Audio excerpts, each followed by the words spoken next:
en composant le 613-521-2323 par courriel sur Facebook et Twitter.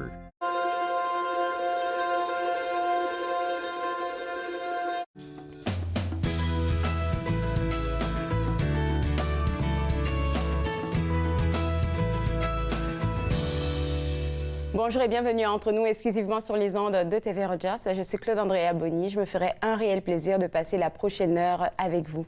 Aujourd'hui à l'émission, on parlera avec notre orthophoniste Roxane Bélanger de l'ABC de la communication. On va aussi s'entretenir avec une représentante du Collège La Cité qui viendra nous parler du programme d'intervention auprès des personnes ayant un handicap. On va aussi parler de théâtre, d'une très belle pièce de théâtre qui s'intitule « Mesdames et messieurs, garçons et filles ». Vous allez avoir plus de détails si vous restez connectés avec moi. Mais avant de parler avec tous mes différents invités, j'aimerais ça vous partager une bonne information qui nous vient du Patro d'Ottawa, une bonne information qui est apparue juste après la tempête. Et puis, je pense que c'est quelque chose qui pourrait vous intéresser. Alors, à la suite de la tempête, le Patro d'Ottawa ouvre ses portes et servira de refuge de dépannage afin que les gens de la communauté puissent bénéficier de l'accès à un endroit pour cuisiner, manger en famille, se rafraîchir et se divertir. Jusqu'au 30 mai, donc vous avez encore 4 jours pour visiter le Patro de 8h30 à 20h. Vous aurez accès à une salle à dîner climatisée, à 2 cuisines, des salles de bain ainsi que des vestiaires équipés de douches seront mises à votre disposition. Vous pourrez également accéder à des prises de courant électrique pour recharger vos appareils électroniques. Le Patro mettra à votre disposition plusieurs autres outils et services. Donc, si vous voulez avoir plus d'informations, www.patro-ottawa.ca. Je continue encore des informations concernant le Patro pour vous mentionner qu'aucune réservation n'est nécessaire. Vous n'avez qu'à vous présenter au 40 rue Cobourg, Ottawa, accès via la porte B. Le stationnement sera sur la rue Clarence. Vous pouvez apporter vos chargeurs, vos serviettes de bain et tout ce dont vous avez besoin pour pouvoir avoir accès aux services qu'offre le Patro. Tout ça, c'est gratuit et tout ce que vous avez à faire, encore une fois, pour avoir, pourquoi pas, plus d'informations avant de vous y rendre, vous êtes invité à visiter le www.patro-ottawa.ca. Alors, c'est la petite information que je voulais partager avec vous qui nous vient du Patro d'Ottawa qui se tient à votre disposition juste à la suite de la tempête. On discute maintenant avec Lionel Lehoulier, que vous connaissez sûrement, on l'a eu plusieurs fois à l'émission, qui vient nous parler aujourd'hui de la pièce de théâtre Mesdames et messieurs, garçons et filles, une pièce de théâtre qui est, je vais dire, offerte au grand public par Vox Théâtre, mais les gens vont se poser la même question que moi, mais Lionel, il n'est pas à Vox Théâtre. Non, il est à la direction artistique du Tremplin, mais il est comédien pour cette pièce de théâtre-là. Première question pour toi, là, c'est quoi qui te passionne, toi, dans le monde artistique et théâtral? Moi, j'aime beaucoup l'expression, théâtrale, c'est sûr. J'adore jouer, ça a toujours été une passion. J'aime beaucoup écrire aussi. Mais il y a aussi tout le côté social, le côté humain qui vient avec le théâtre qu'on n'a pas, par exemple, au cinéma, où est-ce que les gens viennent vraiment à la rencontre des comédiens et des spectateurs. Donc, il y a quelque chose de très rassembleur dans le théâtre qu'on trouve pas nécessairement dans d'autres formes artistiques. C'est ça, donc c'est le côté humain qui, toi, t'attire le plus, je vais dire. Parce que quand on a eu des photos fraîches on va montrer ça un peu plus tard, on va garder le scoop de vos répétitions d'hier. Je te voyais en avant en train de parler, de faire tes gestes et tout ça. Ça m'est déjà arrivé de voir des pièces de théâtre. Je me dis, il faut vraiment avoir une confiance en soi pour se mettre devant un public et puis parler, comme dire son texte. Je veux dire, oui, c'est mon travail, c'est sûr que j'imagine, j'avoue que je me suis jamais posé cette question-là, mais j'imagine, oui. Alors, selon toi, quelles seraient les bonnes caractéristiques que devrait avoir un comédien qui veut faire du théâtre? Commencer d'abord par du théâtre communautaire, c'est toujours une bonne avenue. Aussi, aller parler avec d'autres personnes qui font du théâtre, aller à la rencontre des artistes, aller à la rencontre des directions artistiques, puis des gens qui sont à la tête d'organismes artistiques. Ces gens-là ont toujours beaucoup de conseils, puis sont toujours des très bons guides. c'est ça. Puis bien sûr, prendre des cours de théâtre, ça l'aide. C'est sûr qu'il faut prendre des cours de théâtre. Et puis, comme tu as mentionné le théâtre communautaire, là, j'aime beaucoup ça parce que vous donnez accès à monsieur, madame, tout le monde de voir comment ça se passe dans le milieu, surtout avec Vox Théâtre. Là, je sais qu'ils sont beaucoup plus axés sur la jeunesse. Et puis, c'est bon parce que ça permet aux jeunes de voir qu'est-ce qui me plaît dans le théâtre et puis pouvoir évoluer même dedans. Oui, Vox Théâtre est effectivement extrêmement impliqué avec le théâtre jeunesse. D'ailleurs, c'est la seule compagnie de théâtre professionnelle avec un mandat et une mission exclusivement jeunesse en Ontario français. Donc, dans les dernières années, Vox s'est beaucoup intéressé à des sujets très actuels quand ça vient aux spectacles qui sont présentés. Donc, il y a beaucoup de... Je vais te garder avec moi, Lionel. On va à notre première pause et puis on va continuer de parler de ce beau mandat de Vox Théâtre. Vous regardez Entre nous, exclusivement sur les ondes de TV Rogers.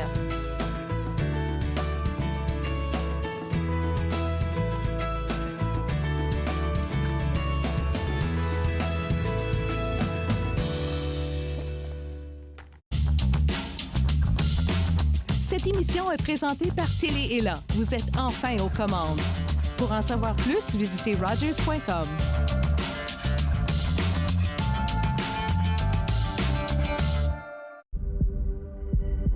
On peut souffrir, être blessé, être écorché, ralenti, désemparé, même paralysé. Mais rien ne peut nous abattre, car nous sommes bâtis sur des fondations solides, inébranlables comme notre mission. Combattons. Combattons ensemble.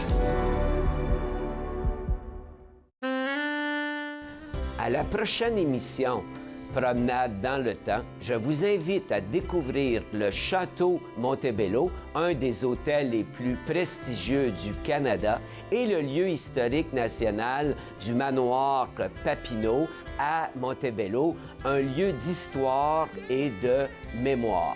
Une émission à ne pas manquer. Promenade dans le temps, mardi 19h30 sur TV Rogers.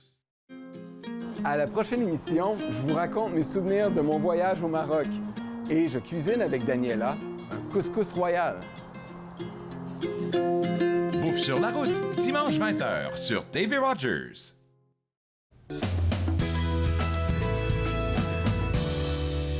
De retour entre nous exclusivement sur les ondes de TV Rogers, on parle toujours de la pièce intitulée « Mesdames et messieurs, garçons et filles » qui sera présentée très bientôt au Vox Théâtre. Et puis tu parlais avant la pause, Lionel, du mandat de Vox Théâtre qui est, on va le dire, qui propose un vaste terrain de jeu et de réflexion pour l'enfance et pour la jeunesse en même temps. Oui, donc comme je disais, ce qui est le fun aussi avec Vox Théâtre, c'est qu'ils offrent des stages. Donc, ils offrent des stages pour la jeunesse, les personnes, les enfants et les jeunes adolescents peuvent venir faire du théâtre avec Vox pendant l'été. Il y a des stages qui sont offerts. Je pense qu'il y a aussi mon samedi dans les arts qui est offert par Vox. Donc, il y a aussi tout un mandat relève avec Vox Théâtre. C'est pas seulement, des spectacles qui sont présentés. Alors, est-ce qu'on pourrait parler de cette fameuse pièce de théâtre là, dans laquelle tu joues? Mesdames et messieurs, garçons et filles. Oui, donc Mesdames et messieurs, garçons et filles, c'est un spectacle sur l'identité de genre. C'est l'histoire d'un petit garçon transgenre qui fait son coming out à sa famille puis à ses parents et qui en vient, dans le fond, à non seulement comprendre son identité, mais aussi à naviguer son nouveau quotidien, si on veut donc devoir aller à l'école, naviguer aussi la vie familiale quand ça vient à être une personne trans, être un enfant, donc pas être nécessairement complètement, avoir pas complètement une complète agentivité quand on est un enfant, donc pas avoir le contrôle sur tous les aspects de notre vie. Et donc, si nos parents sont pas nécessairement à l'aise avec l'identité de genre de l'enfant, ben ça a un impact, par exemple, sur l'école et sur le reste de la vie de l'enfant, sachant que l'enfant est un petit peu sous la tutelle des adultes. Donc, c'est un spectacle qui s'adresse aux enfants pour expliquer l'identité de genre, mais c'est un spectacle qui s'adresse aussi beaucoup aux adultes quand ça vient à si vous êtes responsable d'un enfant trans, voici quoi faire et quoi ne pas faire. Alors, vous êtes combien sur scène? Parce que j'ai vu des photos passer tantôt là, de la répétition d'hier. J'ai vu juste 3 personnes. C'est bien ça? Oui, on est 3.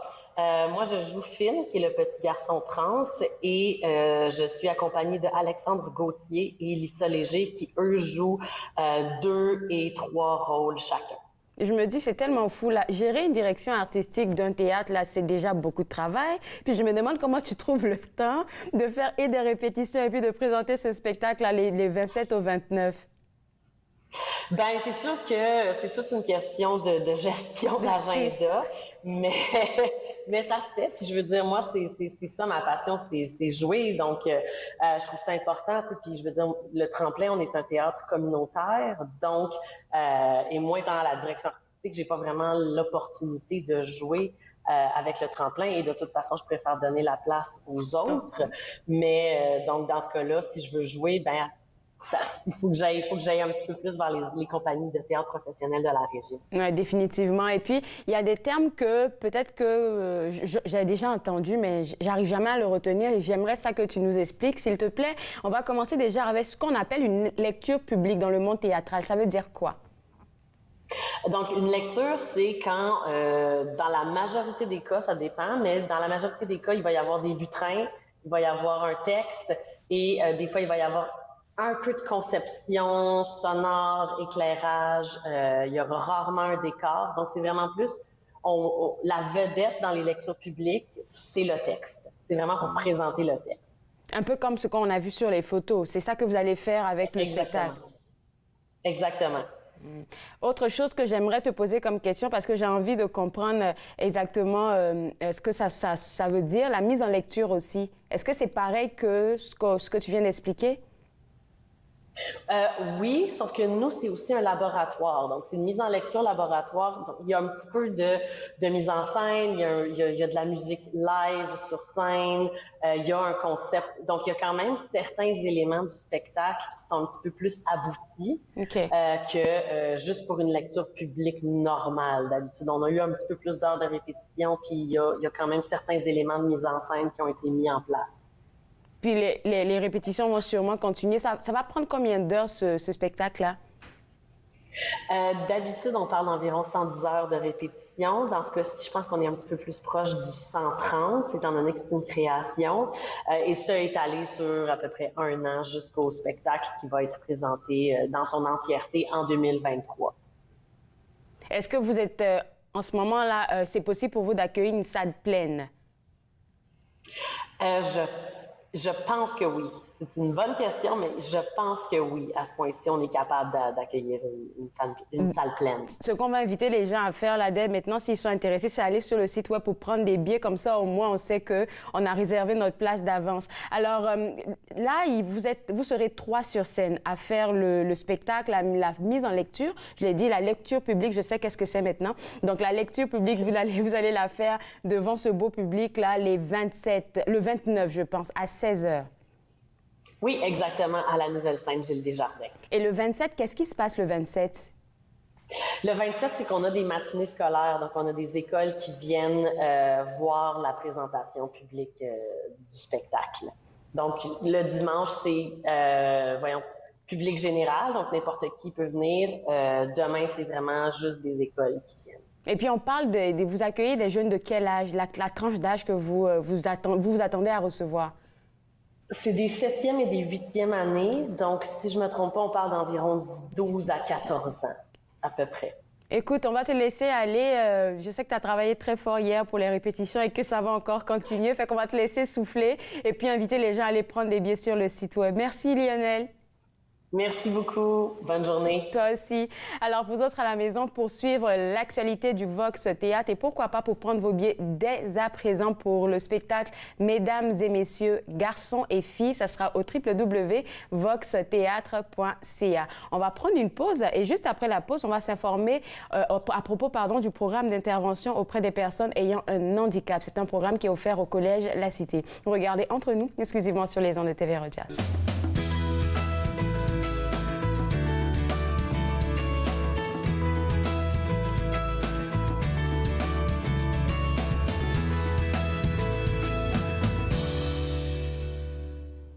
Laisse-moi voir ta beauté. Laisse-moi sentir tes mouvements comme autrefois dans Babylone. Montre-moi lentement ce dont je ne connais que l'entour. Danse-moi jusqu'à la fin de l'amour. Danse-moi jusqu'à la fin de l'amour. La la la la la la la la la la la la la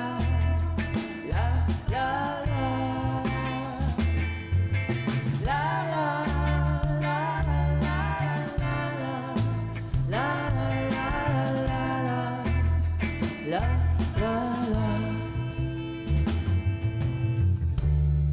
Danse-moi à ta beauté avec un violon brûlant. Danse-moi dans la peur jusqu'à ce que je sois rassemblé. Caresse-moi de ta main nue, car moi avec ton gant. Danse-moi jusqu'à la fin de l'amour. Danse-moi jusqu'à la fin de l'amour.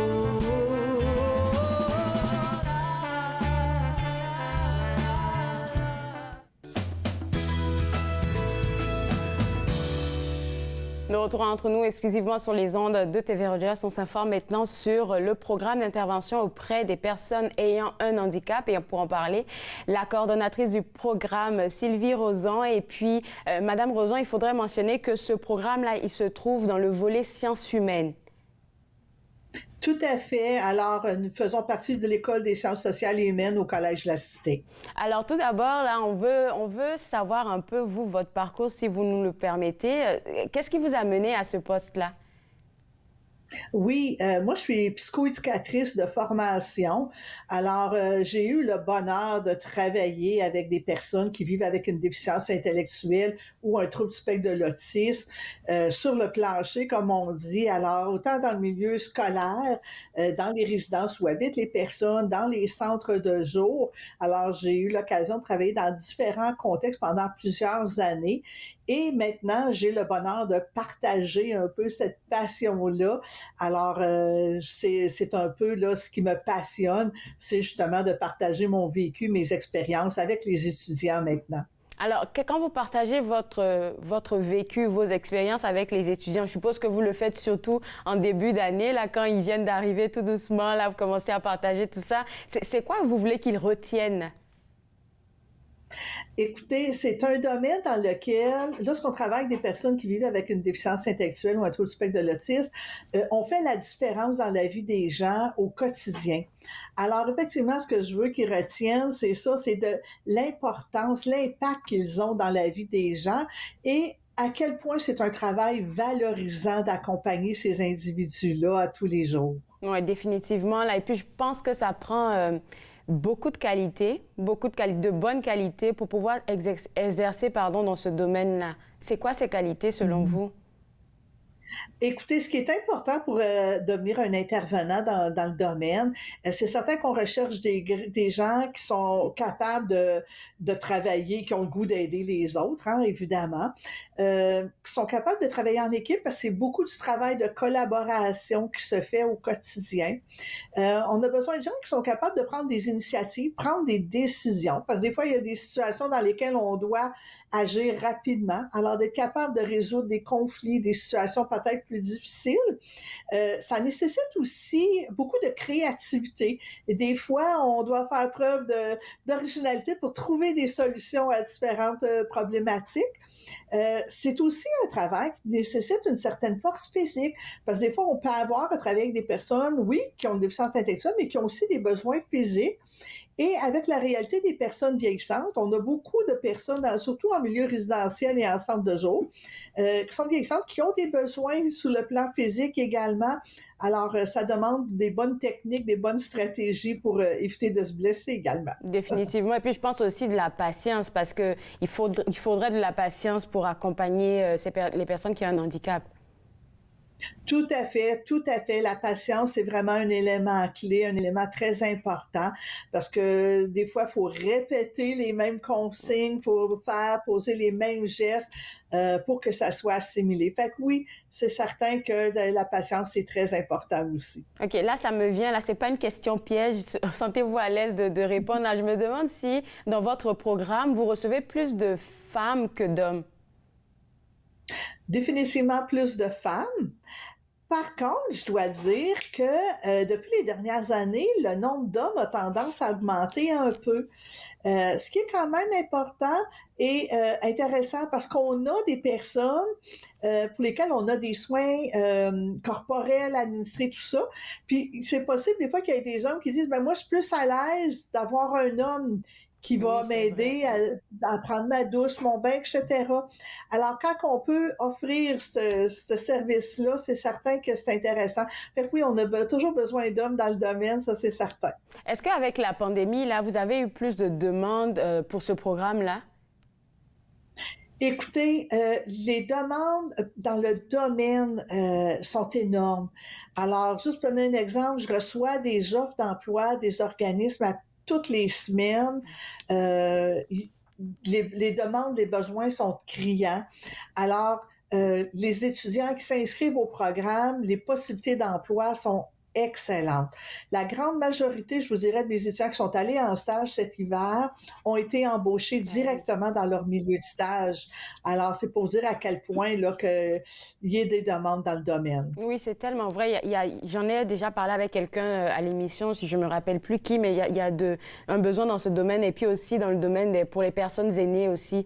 Il y a ces deux volets-là qui sont très... en tout cas, il y a vraiment une forte demande là-bas. Alors, si on parlait un peu de la description du programme. Maintenant qu'on a parlé un peu c'est quoi, qu'est-ce que ça prend comme aptitude, comme qualité pour y aller, on pourrait parler de la description de ce programme-là et j'aimerais ça le mentionner, qui est le seul qui est offert en français en Ontario par le Collège La Cité. Oui, tout à fait. Le programme d'intervention auprès des personnes ayant un handicap existe dans plusieurs collèges anglophones à travers la province, mais nous sommes le seul programme à l'offrir vraiment en français. Alors ça, c'est une très grande fierté.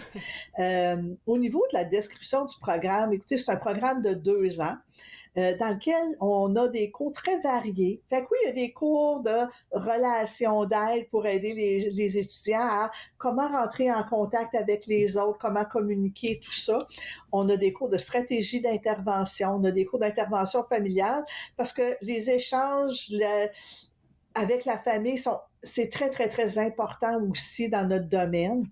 Alors, il y a des cours de santé bien-être parce qu'il peut y avoir un volet des soins physiques à apporter à la personne au niveau de la pharmacologie. On peut avoir des médicaments administrés, etc.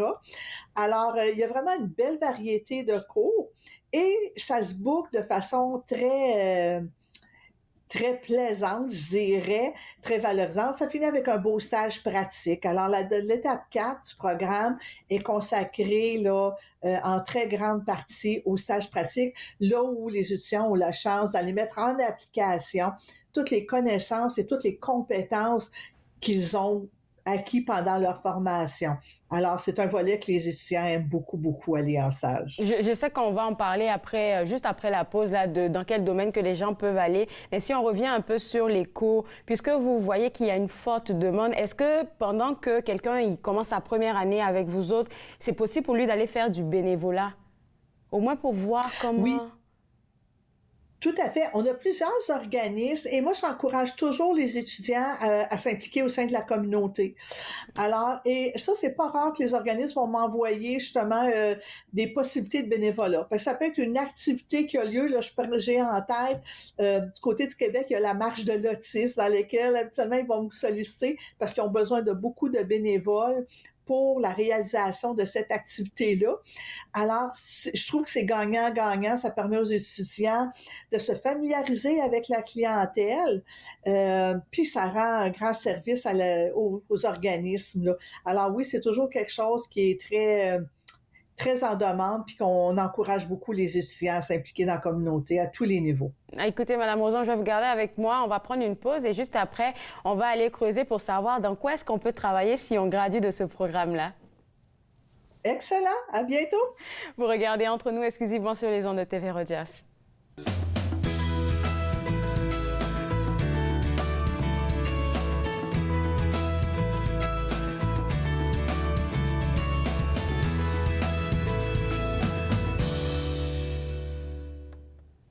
Je me lève un matin, on est en 2020. Ça faisait longtemps que j'avais dormi autant. J'allume la radio pour la météo. On m'annonce tout bas que c'est le moment de combat. C'est l'apocalypse. C'est l'apocalypse.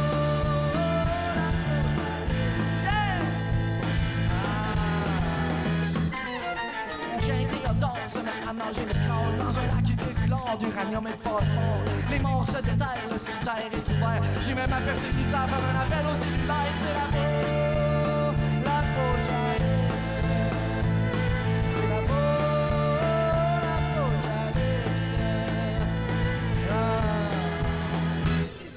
Dans tous mes états, j'appelle météo média. Je dis bonjour monsieur, dites-moi donc un peu ce que je peux bien faire. Va falloir que tu gères l'apocalypse. Oh, mais mon cher monsieur, j'ai toujours fait de mon mieux. Fait fret en Ontario pour faire du compostage. Je prends toujours le basic quand le croquet est au garage. Puis durant les fêtes, je dis recyclage. C'est l'apocalypse. Tout le monde, ouais, c'est l'apocalypse.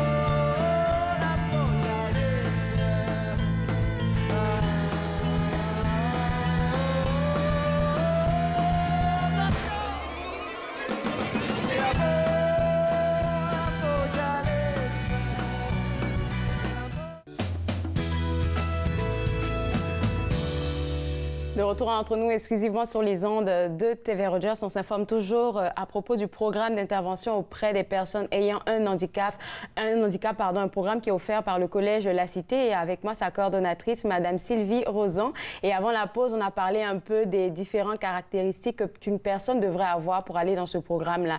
On a aussi parlé du fait qu'après 2 années, les gens sont amenés en stage. Puis moi, j'aimerais ça que vous puissiez partager avec nous, à la sortie de ces 2 ans-là, avant le stage, qu'est-ce qu'un étudiant doit avoir comme qualité, comme caractéristique pour aller en stage? Écoutez, on fonctionne beaucoup par compétences dans le programme. Alors, un peu les exigences qu'on a avant que l'étudiant ait en stage, il doit avoir acquis différentes compétences qu'il a la chance de démontrer à travers tous ses cours. Alors, de cette façon-là, on s'assure que quand il arrive en stage, il est fin et prêt.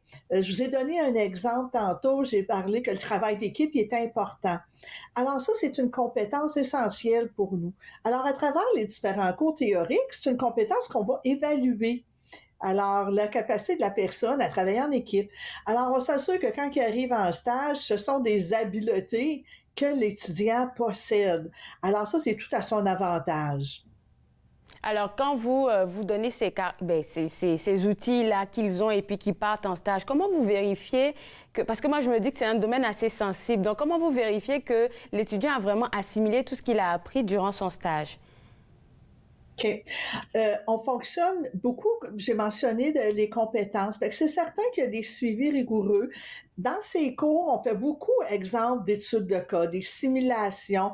Fait que la façon d'évaluer, on n'est plus dans le par cœur où l'étudiant apprend des notes à pu finir par cœur, puis il doit les répéter à l'examen. Oui, fait que nos évaluations comportent vraiment à travailler sur des choses concrètes, d'être capable de faire des liens. Fait que dans mes cours, par exemple, je fais venir des gens, j'ai un panel de discussion, là, je suis en train de travailler là-dessus ce matin, je l'ai dans la tête. Dans mon cours d'intervention familiale, j'ai un panel de discussion. Alors, c'est des familles, des parents, des frères, des sœurs qui viennent. Puis suite à cette activité-là, les étudiants ont à produire des travaux.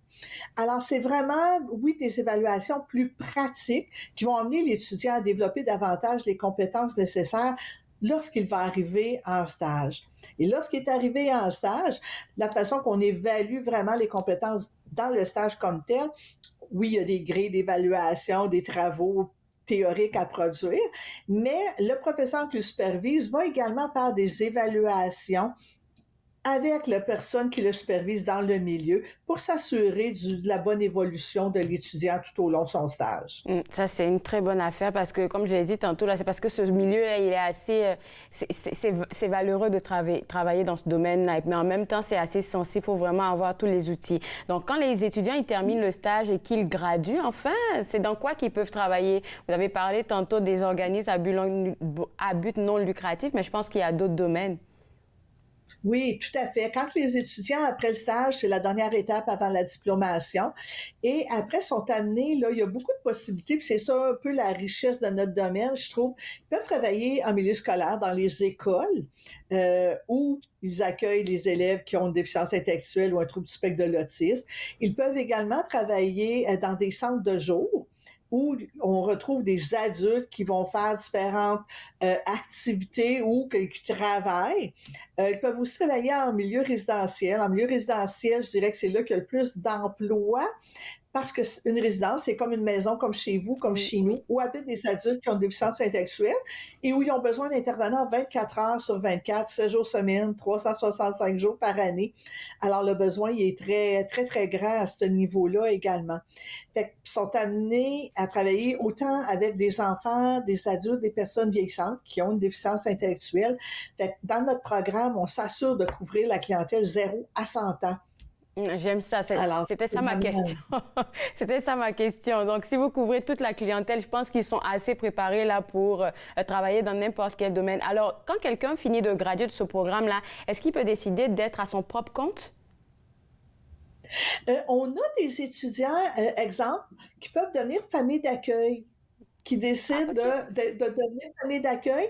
Ça arrive à l'occasion. Alors, famille d'accueil, c'est des gens qui veulent accueillir des personnes qui ont une déficience intellectuelle ou un trouble du spectre de l'autisme chez eux dans leur demeure, et que ces gens-là font partie de la famille, sont intégrés à tous les niveaux dans la vie familiale.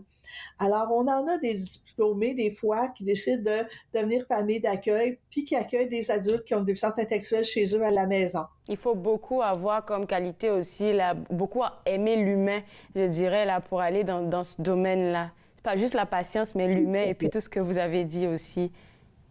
Oui, le désir d'aider l'autre, de l'accompagner, c'est certain que c'est un critère important. En même temps, de vouloir aider l'autre, ça ne veut pas dire de vouloir tout faire à la place, parce qu'on développe beaucoup, notre rôle en tant qu'intervenant, c'est de développer l'autonomie des personnes. Alors, on part des besoins de la personne, puis on veut l'amener de façon plus autonome possible à se réaliser. Alors, c'est pas de tout faire à sa place, mais c'est de lui montrer comment qu'elle peut arriver à le faire elle-même, des fois avec de l'accompagnement. C'est bon que vous mentionnez ça, parce que moi, dans ma tête, c'est comme on va l'accompagner et tout ça, mais il faut rendre les personnes assez autonomes. Et puis, j'espère qu'il y a un cours qui parle de ça, de ne pas avoir trop d'empathie pour s'oublier soi-même et puis avoir un burn-out. Ça peut arriver. Tout à fait. Dès le début de la formation, parce qu'on sait que, règle générale, les gens qui s'inscrivent au programme, c'est parce qu'ils ont le goût d'aider les autres. Et on dirait que naturellement, ils ont tendance à dire « Ah oui, je vais tout faire pour pouvoir l'aider ». Mais de tout faire pour l'autre, ça ne veut pas dire qu'on l'aide nécessairement. Alors ça, on accompagne les étudiants. C'est souvent un défi qu'ils ont, je dirais, en stage, de ne pas trop en faire pour les personnes. Alors, on va aller avec ma dernière question avant de vous laisser aller. Vu que les étudiants graduent du côté de l'Ontario, est-ce que le même diplôme, il est reconnu au Québec ou même dans d'autres provinces? On a plusieurs personnes, plusieurs diplômés qui travaillent du côté du Québec. Au niveau de la reconnaissance du diplôme, des fois, ça dépend dans certains milieux scolaires, puis même d'un conseil scolaire à l'autre, les exigences peuvent varier. Il y en a qui exigent le diplôme de 3 ans de technique d'éducation spécialisée, mais on a plusieurs organismes milieux du côté du Québec qui acceptent notre diplôme puis qui accueillent là, à bras ouverts nos diplômés. Merci beaucoup, Madame Roson. On va inviter les gens à commencer à s'informer parce que septembre, c'est pas loin là pour pouvoir s'inscrire à ce merveilleux programme. Bonne journée. Merci, ça fait plaisir. Bonne journée à vous. Alors, vous autres à la maison, pour avoir plus d'informations sur le programme d'intervention auprès des personnes ayant un handicap, www.collegelacité.ca, c'est le site web à visiter. On va prendre une pause et juste après la pause, on va découvrir ensemble l'ABC de la communication avec notre orthophoniste Roxane Bélanger. Vous regardez Entre nous, exclusivement sur les ondes de TV Rogers.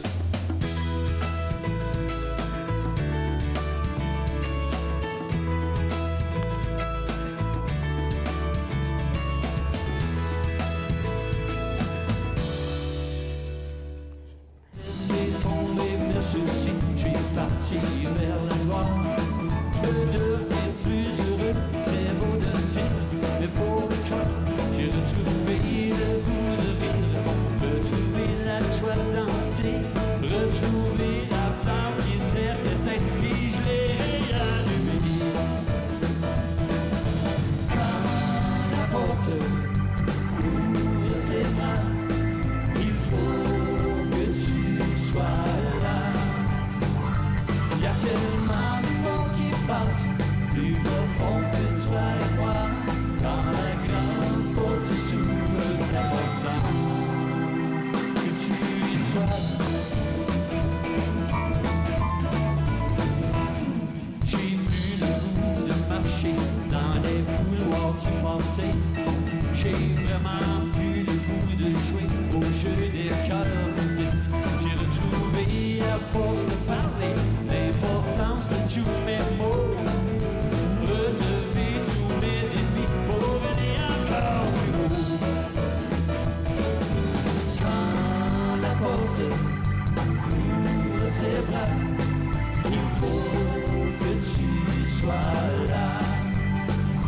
Il y a tellement de mots qui passent, plus profond que toi et moi, dans la grande porte. De retour entre nous exclusivement sur les ondes de TV Rogers, on parle maintenant avec notre orthophoniste Roxane Bélanger de l'ABC de la communication parce que le mois de mai, c'est le mois national de la parole et de l'audition. Je suis native du mois de mai. Quand j'ai vu ça, je me suis dit, ah, OK, je comprends pourquoi je parle beaucoup. Exactement. Comme toutes les orthophonistes d'ailleurs. Alors, c'est un très beau mois pour célébrer la communication et célébrer le rôle des orthophonistes, des assistantes à la communication ou assistants à la communication et des audiologistes aussi. Alors, on va te souhaiter un bon mois parce que c'est ton mois alors. Oui, c'est ça, exactement. Alors, c'est quoi l'ABC de la communication? Alors, j'ai voulu introduire là, quelques petits sujets de façon un petit peu plus intéressante que juste de l'information tout pure. Là. Alors, on présente le A qui est pour l'audition, le B pour le bilan de la communication et le C pour donner de l'information aux parents et aux familles de la région au sujet de la communication. Alors, si tu veux, on peut commencer avec A. Oui. Alors, c'est l'audition. Alors, j'ai pensé qu'on présenterait peut-être une statistique, un service, puis une stratégie pour les parents là, qui veulent avoir un petit peu plus d'informations, comment stimuler là, la parole et l'audition de leur enfant. Alors, en termes de statistiques, 4 bébés sur 1000 en Ontario vont naître avec une perte d'audition. Et ce qui est très important à savoir, c'est que la plupart de ces enfants-là, environ 92% des enfants, vont naître de parents qui sont entendants. Alors, ça peut être un problème génétique ou ça peut être un problème qui se développe au courant là, de des 5 premières années. Alors, oui, vas-y. Pour les services qui viennent... Et puis, est-ce que, avant de parler des services, est-ce que quand l'enfant il est dans le ventre, avant qu'il naisse, c'est quelque chose qu'on peut détecter? Pas nécessairement avant, mais il peut y avoir là, des facteurs génétiques qu'on peut identifier très tôt. Alors, un des services qui est disponible aux familles, c'est le dépistage de l'ouïe du nourrisson. Et maintenant, il y a 2 types là, de dépistage. Un dépistage auditif. L'enfant, on l'invite à venir à une clinique communautaire et on envoie des petits sons qui vont aller évaluer la réponse du nerf. Alors, on détecte tout de suite si l'enfant a une perte auditive. Mais maintenant, depuis 2 ans, on a aussi un ajout, un test qui est ajouté qui est un test de sang. Alors, vous savez, tous les bébés qui sont nés en Ontario ont un petit test là, sur le pied. Ils prélèvent là, une petite goutte de sang et ils déterminent à partir de ce sang-là des conditions, des problèmes qui seraient peut-être d'ordre génétique. Alors, ils ont ajouté un test supplémentaire avec la même goutte de sang. On n'a pas besoin de repiquer notre enfant, qui va déceler le cytomégalovirus, alors qui est un virus qui attaque l'audition.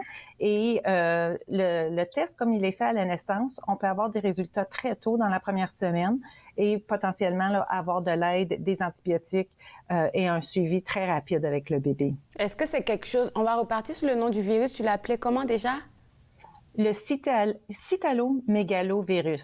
Cytomégalovirus. OK, c'est long. Je pense pas que je vais pouvoir le répéter, mais je vais essayer de m'en rappeler. Mais ensuite de ça, quand on fait ce diagnostic-là pour voir si l'enfant a besoin d'une aide et tout ça, est-ce que les médicaments qu'on va donner et l'accompagnement vont aider à réajuster son audition ou...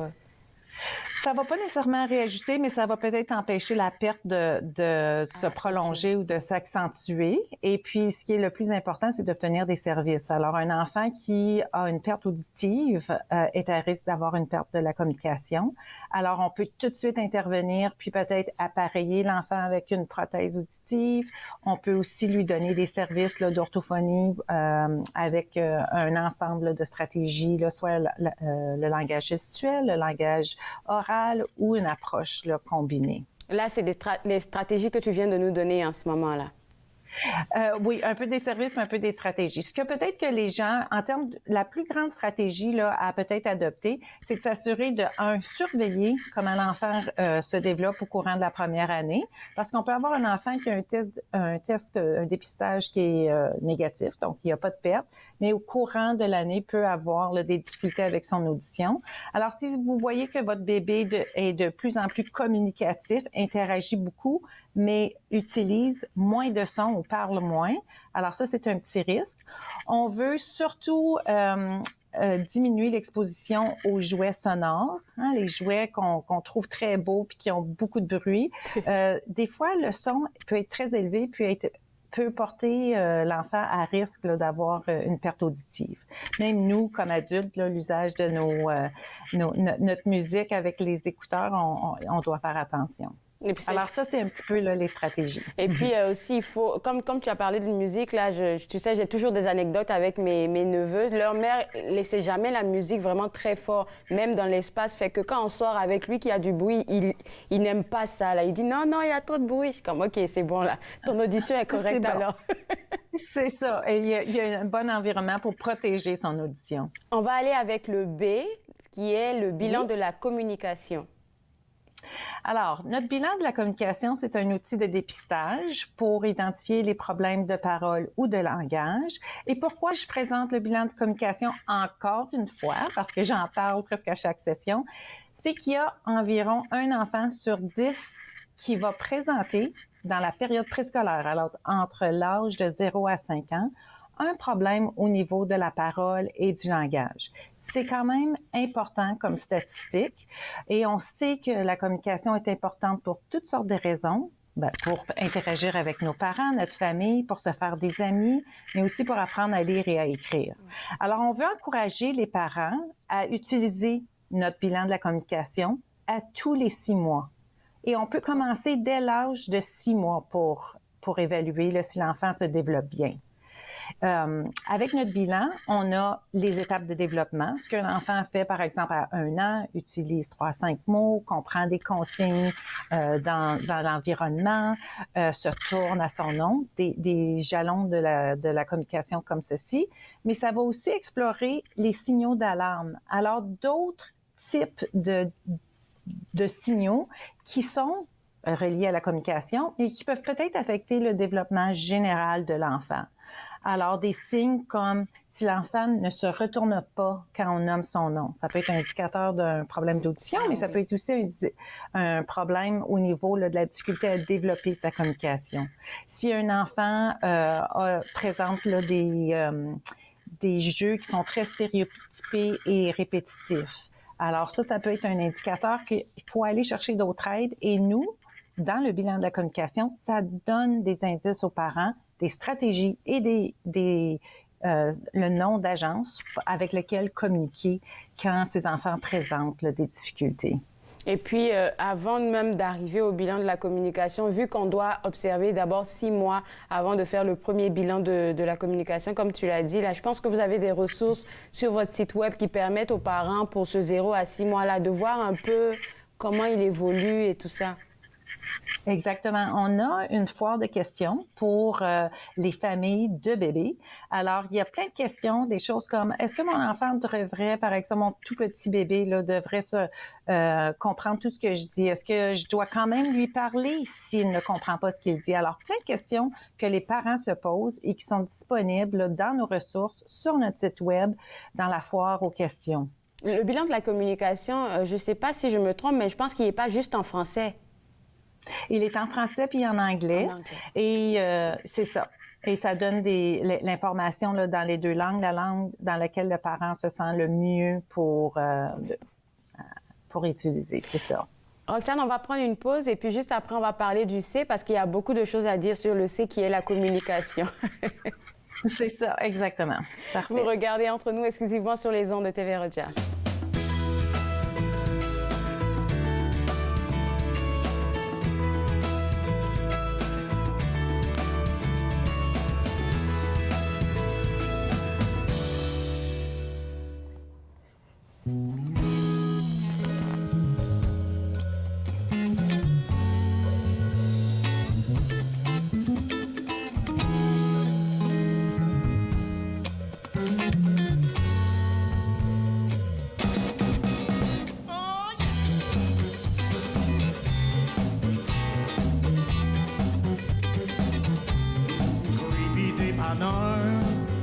Ou 20, 24 ans, tout ce dont tu as besoin se trouve dans ces rangées stockées d'horreur.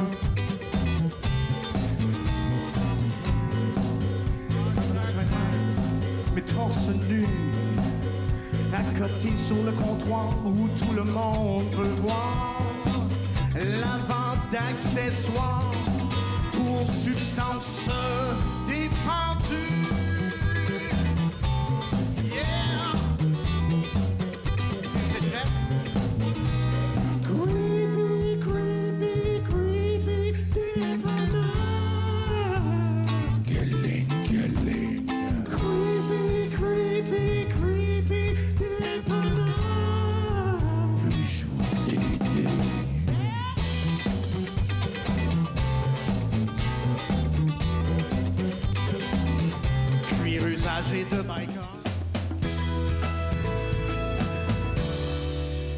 De De retour entre nous exclusivement sur les ondes de TV Rogers, on parle maintenant du C, de l'ABC de la communication. Et le C, c'est la communication. Et comme tu l'as dit, on commencera toujours à parler des statistiques, d'un service et d'une stratégie.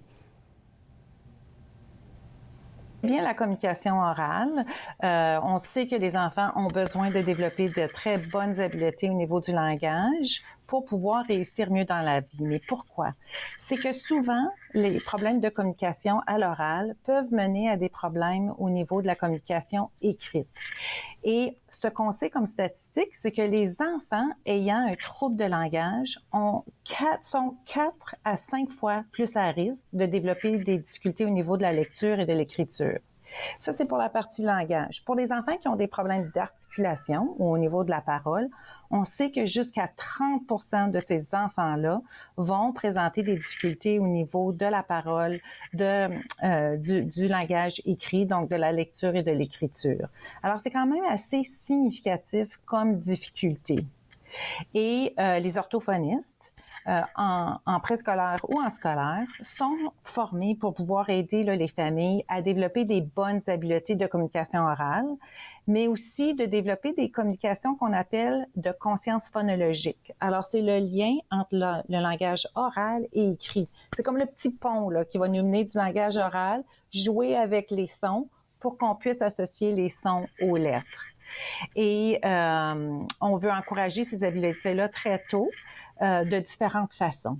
Alors ça, c'est un petit peu là par rapport à la statistique. Et ce qu'on sait par rapport au langage oral ou écrit, c'est qu'une des façons que les parents peuvent le plus aider leur enfant, c'est de leur lire à un très jeune âge, de commencer à lire aux enfants, de les exposer souvent à différentes sortes de matériel de lecture. Ça peut être des livres, évidemment, mais ça peut être aussi, là, on prend une promenade, puis on regarde les enseignes, les pancartes, ce qui est écrit, les mots qui sont écrits sur les pancartes et les enseignes qui sont autour de nous. Et ça peut être les logos aussi, hein, le fameux M doré que l'on voit au-dessus d'une chaîne de restauration. Le logo de McDonald's, là, ça, c'est tout. Ils connaissent tous, par exemple.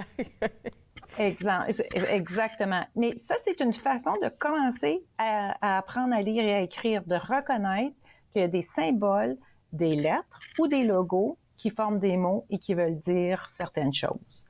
Et ce qu'on sait, c'est que la recherche démontre que la meilleure façon pour les parents de promouvoir la littératie, c'est de lire et de lire ensemble avec notre enfant. Ça marche vraiment. Et tu penses qu'on devrait commencer à lire avec le jeune à partir de combien de mois, par exemple? Moi, je suggère aux parents de commencer dès la naissance. Alors, avec le bébé naissant, on peut juste l'exposer. On le met dans sa bassinette ou sur son tapis, puis on met les livres debout à côté de lui pour qu'il puisse tout simplement regarder les images. À cet âge-là, il ne voit pas très bien là, les petits objets. Alors, ce que je propose aux parents, c'est des livres noirs et blancs au tout début, avec des grands contrastes et une image par page. Ces livres-là attirent beaucoup l'attention du bébé. Puis on peut tout simplement juste être à côté de notre enfant puis parler des images. Par la suite, là, ça serait juste des images, des livres très simples avec une image, mais de plus en plus colorée.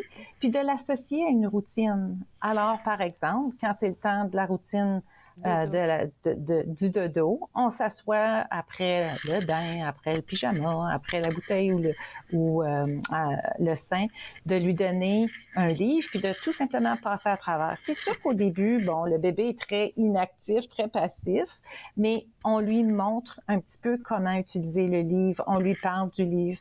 Puis c'est un moment privilégié où on crée une connexion, où on crée des interactions avec notre bébé. Alors, c'est tout simplement une façon pour nous de développer son langage, mais de connecter avec notre bébé. Écoute, je pense que j'ai tellement parlé de toi à ma sœur, là, fait que je pense qu'elle suit les émissions, je sais pas. Mais là, ils ont une routine, là, et quand je fais semblant d'oublier, tata, il faut lire le livre. Et puis, je pense que les parents ont un dilemme, là, quand ils ont un livre préféré, on ne va juste sur ça. Comment on fait pour les sortir de là? Il y a plein de livres, mais non, c'est le dinosaure qu'on veut tout le temps. Oui, bien.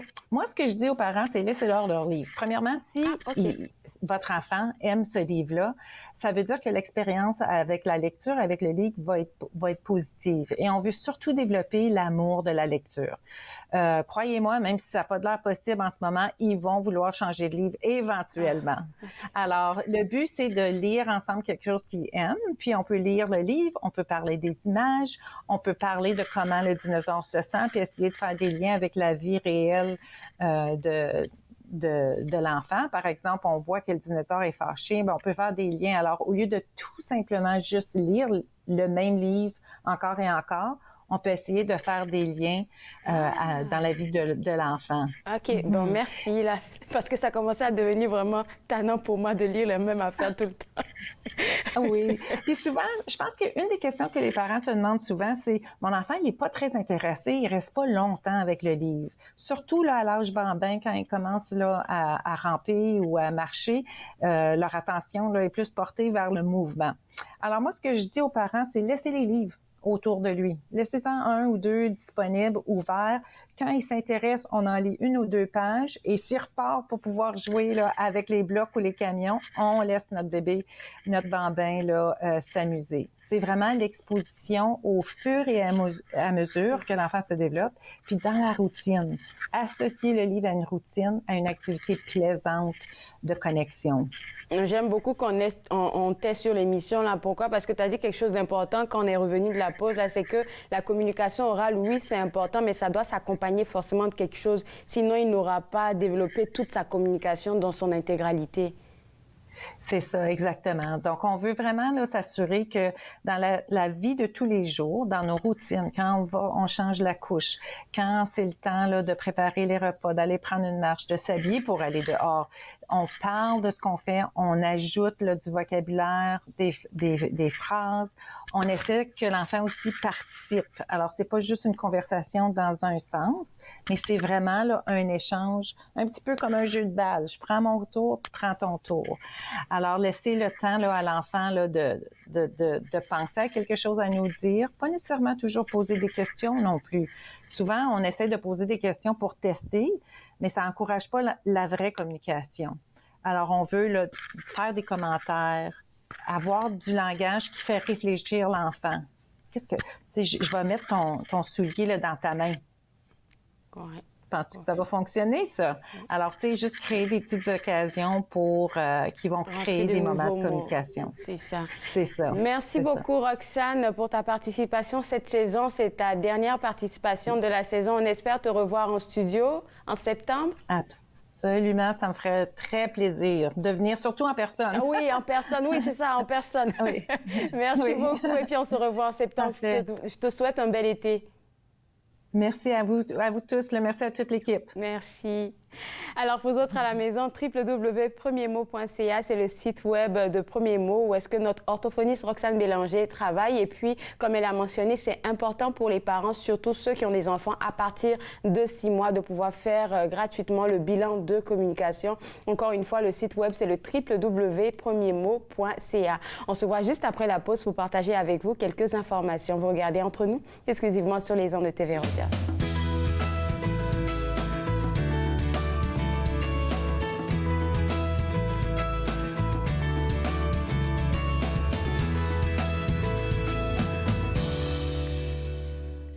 Bonjour, ici Jim Watson, maire de la ville d'Ottawa. Le 6 février, les gens du monde entier célébreront la jubilé de platine de Sa Majesté la Reine Élisabeth II. Pour ceux qui ne le savent pas, cette célébration marque le 70 ans de service rendu par la Reine au Commonwealth et aux habitants des 15 pays dont elle est la chef d'État, y compris le Canada. Au nom des résidents de la ville d'Ottawa, je tiens à féliciter Sa Majesté pour cet accomplissement exceptionnel et à la remercier pour son dévouement absolu à l'égard de ses fonctions. Merci beaucoup.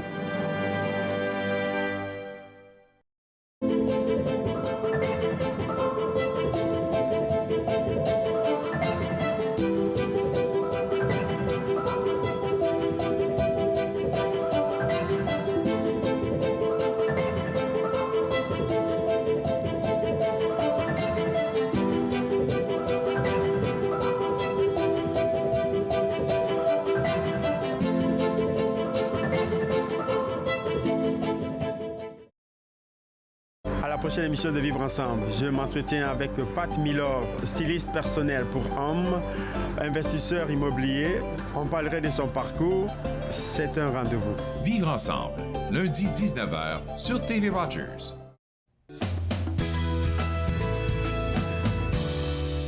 De retour entre nous exclusivement sur les ondes de TV Rogers, notre information qu'on partage avec vous depuis un bon bout de temps. Et je remercie déjà ceux qui ont déjà pris le temps de répondre à ce sondage. Là, il s'agit du sondage de l'Assemblée de la francophonie de l'Ontario qui vous invite à y répondre pour mettre au grand jour les enjeux francophones de la province et les enjeux qui vous préoccupent. Tout ce que vous avez à faire, c'est visiter le www.monassemblée.ca. Et puis hier, j'ai oublié de le mentionner quand j'en parlais, c'est que les personnes qui vont répondre au sondage là pourraient être les heureux gagnants de cartes cadeaux avec un beau montant là-dessus. Je ne vais pas dire plus de détails là sur les cartes cadeaux, mais vous êtes invités à répondre au sondage et à visiter le www.monassemblée.ca pour le faire. Ça va vous prendre une vingtaine de minutes. Moi, je me suis fait le plaisir de passer cette heure avec vous. On sera de retour demain vendredi à partir de 11h. On va discuter de beaucoup de choses. On va parler du Patro qui a ouvert ses portes à toute la communauté après la tempête. On va aussi parler du gala du CEAO, du Centre d'excellence d'art de l'Ontario. On va parler, avec notre experte en marketing digital, Grace Boussanga, et on aura aussi Julie Blecomo, notre spécialiste de l'étiquette. Vous voyez que notre émission de demain sera chargée, alors on vous attend demain à partir de 11h. Bye bye.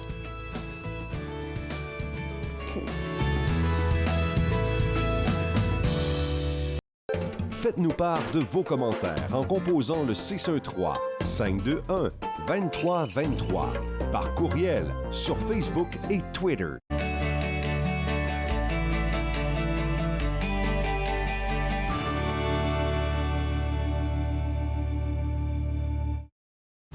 Puis, c'était le fun?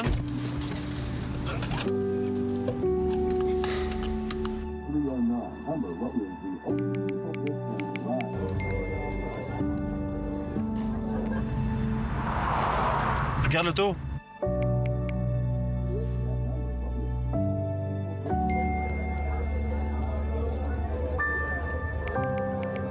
C'est pas celle-là dont tu me parlais l'autre fois?